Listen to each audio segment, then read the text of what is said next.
The puppies love this little toy, don't you? But Bibi decided she's going to go over again. Miss Independent, aren't you, Bibi? That should be your name, Indy. I already had one named Indy that was named for being so independent, and we named her that because she came out just making such a ruckus. And I was so excited because I wanted a red girl, and she ended up being the one puppy we've ever had with the cleft palate.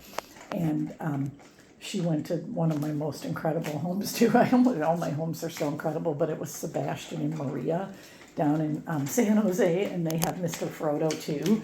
We have placed litter mates a couple of times, including my own keeping one, which wasn't by design, and one with a really experienced family, Charlie and Kim, that were totally ready to do what you need to do, which is just treat them separately and all you can avoid litter mate syndrome. So, and I didn't know any better even with our first litter of Dobermans, our only litter of Dobermans, and we placed two brothers together and they lived happily as a lifetime. But I would never now place same sex, and rarely would I do litter mates, but I'm not completely against it by any means too, if people do what they need to do and they're experienced. But like I ended up with Willow and Asher, which wasn't by design, but it's never been a problem. I mean, to the only degree it's ever been a problem is when they were young, they both had real high arousal. So, but I think honestly, if I had gotten any puppy around the same age of a Stafford, it would have been the same issue.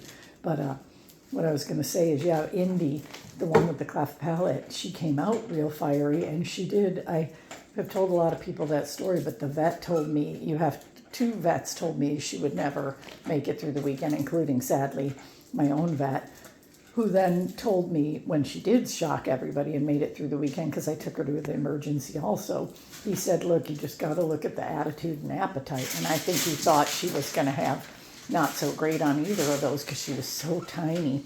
And that dog ate like there was no tomorrow. So she was perfectly spry and healthy, and she's perfectly spry and healthy at 8. Oh, look at Kazi.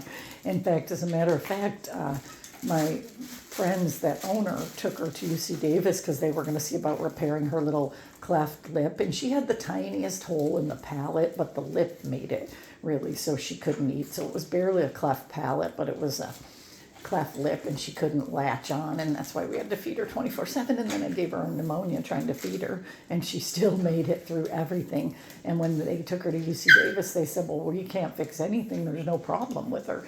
All she had was a cosmetic lip issue, and she was healthy as a lark. Or I don't think that's the wrong metaphor, but I'm tired again. Although actually I finally got some sleep back after my airport journey. I think I slept about 12 hours yesterday. I couldn't even make it through a movie. Could I? Shaft.